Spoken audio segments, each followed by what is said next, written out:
Hello friends, welcome to my YouTube channel. તો આજે આપણે બનાવીશું હોળી માટે ઓછા તેલમાં ધાણી મમરાનો ચેવરો.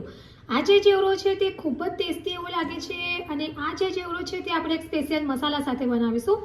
તમે એકવાર બનાવીને મહિનાઓ સુધી સ્ટોર કરીને ખાઈ શકો છો. તો ચાલો શરૂઆત કરીએ આપણે ખૂબ જ ટેસ્ટી એવો ધાણી મમરાનો ચેવરો બનાવવાનો. તો એના માટે મેં અત્યારે એક બાઉલ ધાણી લીધી છે, જે જુવારની ધાણી આવે છે તે જ લીધી છે અને એની સામે મેં એક બાઉલ મમરા લીધા છે. તો આપણે જેટલી ધાણી લઈએ એટલા જ આપણે મમરા લઈશું, બંનેનું માપ સરખું જ રાખીશું. ત્યાર પછી મેં જે સૂકું કોપરું આવે છે તેની આ રીતે સ્લાઇસ કરી લીધી છે, એ લીધી છે. ત્યાર પછી કાચા સિંગદાણા છે, દાળિયા છે, ગ્રીન મરચાં છે. તો ચાલો આપણે શરૂઆત કરીએ ધાણી મમરાનો ચેવરો બનાવવાનો. ત્યાર પછી હવે આપણે ચેવરા માટેનો સ્પેશિયલ મસાલો બનાવીશું. તો એના માટે મેં અત્યારે 10 થી 12 નંગ મરી લીધા છે, તે આપણે એડ કરીશું. ત્યાર પછી આપણે 2 ચમચી ખાંડ એડ કરીશું. ત્યાર પછી આપણે થોડું સોલ્ટ એડ કરીશું. ત્યાર પછી હવે આપણે લાલ કાશ્મીરી મરચું એડ કરીશું. ત્યાર પછી અહીંયા મેં 1 ચમચી વરિયાળી લીધી છે, તે આપણે એડ કરીશું, જેનાથી ચેવરાનો ટેસ્ટ ખૂબ જ સરસ આવશે. ત્યાર પછી હવે આપણે અડધી ચમચી સંચર પાવડર એડ કરીશું. ત્યાર પછી આપણે થોડો આમચૂર પાવડર એડ કરીશું, થોડો ચાટ મસાલો એડ કરીશું. ત્યાર પછી આપણે 1 નાની ચમચી હળદર એડ કરીશું. બધી વસ્તુને આપણે મિક્સચરમાં એકદમ સરસ ક્રશ કરી લઈશું, એટલે કે પાવડર બનાવી લઈશું. તો આપણી બધી જ વસ્તુ એકદમ સરસ રીતે ક્રશ થઈને રેડી થઈ ગઈ છે અને આપણો જે ચેવરા માટેનો સ્પેશિયલ મસાલો છે એ બનીને રેડી થઈ ગયો છે. અને ત્યાર પછી હવે આપણે આગળની પ્રોસેસ કરીશું. ત્યાર પછી આગળ હવે ગેસ ઉપર મેં એક કઢાઈ લીધી છે, જેમાં મેં 3 થી 4 મોટા ચમચા ઓઇલ એડ કર્યું છે અને ઓઇલને આપણે થોડું ગરમ થવા દઈશું. તો જે ઓઇલ છે એ ગરમ થઈ ગયું છે અને ત્યાર પછી અહીંયા મેં સિંગદાણા લીધા છે, એને આપણે ઓઇલમાં ફ્રાય કરી લઈશું. તો સિંગદાણા ક્રિસ્પી થાય ત્યાં સુધી આપણે એને ફ્રાય કરીશું અને ગેસની ફ્લેમ આપણે મીડિયમ જ રાખીશું, જેથી સિંગદાણા છે એ બળી ન જાય.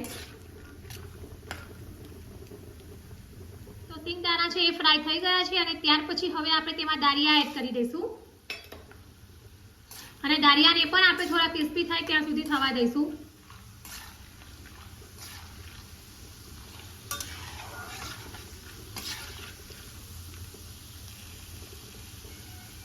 ત્યાર પછી હવે આપણે તેમાં કાજુના ટુકડા છે એ એડ કરીશું. તો કાજુ ઓપ્શનલ છે, તમારે એડ કરવા હોય તો તમે કરી શકો છો, પણ કાજુથી ચેવરાનો સ્વાદ ખૂબ જ સરસ આવશે. અને કાજુને પણ આપણે થોડા ગોલ્ડન બ્રાઉન રંગના થાય ત્યાં સુધી જ ફ્રાય કરી લઈશું.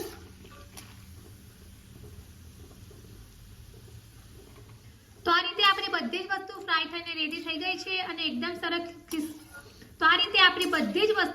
સરસ ફ્રાય થઈને રેડી થઈ ગઈ છે. તો હવે આપણે એને પ્લેટમાં બહાર કાઢી લઈશું.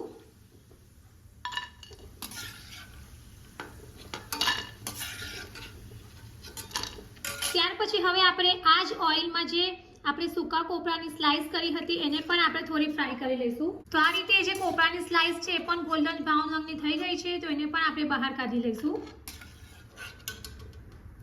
ત્યાર પછી આપણે આ જ ઓઇલમાં ગ્રીન મરચાં છે એને આપણે ફ્રાય કરી લઈશું.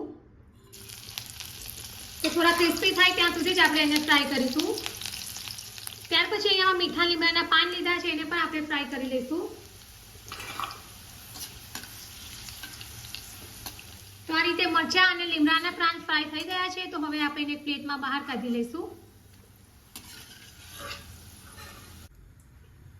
તો આ રીતે આપણે બધી જ વસ્તુ ફ્રાય કરીને રેડી કરી લીધી છે અને હવે આપણે જે મસાલો રેડી કર્યો હતો તેમાંથી 1 થી 2 ચમચી મસાલો આપણે આમાં એડ કરીશું.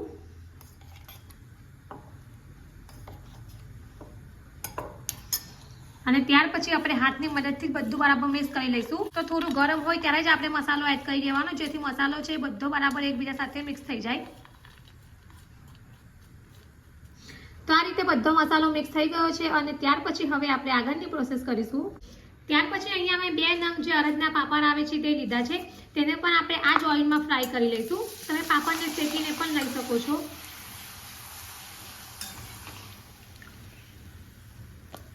તો આ રીતે આપણા જે પાપડ છે એ ફ્રાય થઈને રેડી થઈ ગયા છે. ત્યાર પછી મેં ગેસ ઉપર કઢાઈ લીધી છે અને જે તેલ હતું તેમાંથી મેં 1 થી 2 ચમચી તેલ લીધું છે અને બાકીનું તેલને મેં બહાર કાઢી દીધું છે. ત્યાર પછી આપણે તેમાં થોડી હળદર એડ કરીશું અને ત્યાર પછી હવે આપણે તેમાં જે મમરા છે એ એડ કરીશું.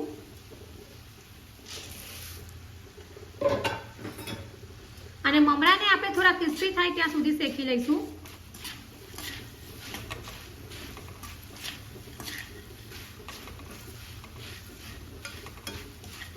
લગભગ 1 થી 2 મિનિટમાં જ મમરા જે છે તે ક્રિસ્પી થઈને રેડી થઈ ગયા છે.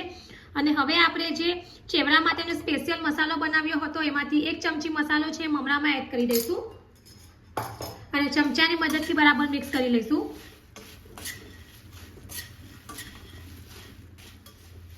તો આ રીતે જે મસાલો છે એ મમરામાં મિક્સ થઈ ગયો છે અને હવે આપણે આ મમરાને એક બાઉલમાં બહાર કાઢી લઈશું.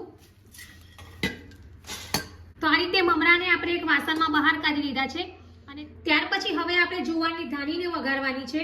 તો એ જ કઢાઈમાં મેં 1 થી 2 નાની ચમચી ઓઇલ લીધું છે અને હવે અડધી ચમચી આપણે હળદર એડ કરીશું. ત્યાર પછી જે જુવારની ધાણી 2 કપ લીધી હતી એ આપણે એડ કરીશું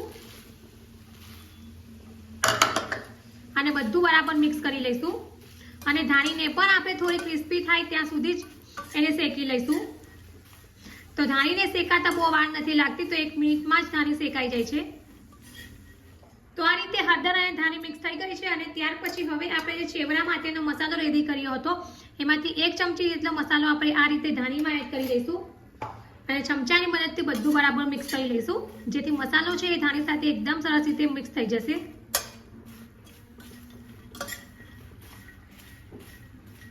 તો આ રીતે ધાણી પણ એકદમ સરસ રીતે મસાલા સાથે મિક્સ થઈ ગઈ છે અને એને પણ આપણે આ જે મમરા કાઢ્યા હતા એ જ વાસણમાં બહાર કાઢી લઈશું. ત્યાર પછી મેં મખાના લીધા છે એને પણ આપણે આ રીતે એકદમ સરસ રીતે ફેરવીને એકદમ કડક થાય ત્યાં સુધી આપણે એને શેકી લઈશું. તો મખાના જે છે તે એકદમ સરસ રીતે કડક થઈ ગયા છે અને હવે આપણે તેમાં જે રેડી કરેલો મસાલો હતો એ એડ કરીશું અને બધું બરાબર મિક્સ કરી લઈશું. તો મખાના છે એકદમ ક્રિસ્પી એવા થઈ ગયા છે અને હવે આપણે એને એક બાઉલમાં બહાર કાઢી લઈશું. તો જે બાઉલમાં આપણે મમરા અને ધાણી કાઢી છે એ જ બાઉલમાં આપણે મખાનાને પણ બહાર કાઢી લઈશું. તો આ રીતે આપણે ધાણી, મમરા અને મખાનાને આપણે વઘારી લીધા છે અને ત્યાર પછી હવે આપણે તેમાં આ જે સિંગદાણા છે, દાળિયા છે, જે એ મિશ્રણ છે એ એડ કરીશું. ત્યાર પછી આપણે જે ફ્રાય કરેલા પાપડ હતા એને આ રીતે નાના પીસમાં ટુકડા કરીશું. તો આ રીતે થોડા મોટા રહે એ રીતે જ આપણે ટુકડા કરીશું. તો હવે બધી વસ્તુને આપણે એકદમ સરસ રીતે મિક્સ કરી લઈશું. તો આ રીતે હાથની મદદથી જ આપણે હળવે હળવે બધી વસ્તુને મિક્સ કરીશું. ત્યાર પછી હવે લાસ્ટમાં ઉપરથી થોડી ઝીણી સેવ એડ કરીશું જેનાથી ચેવડાનો ટેસ્ટ ખૂબ જ સરસ આવશે અને એકવાર પાછું આપણે હાથની મદદથી બધી વસ્તુને મિક્સ કરી લઈશું. તો આપણો જે ધાણી મમરાનો ચેવડો છે એ રેડી છે અને હવે આપણે એને સર્વિંગ પ્લેટમાં સર્વ કરીશું.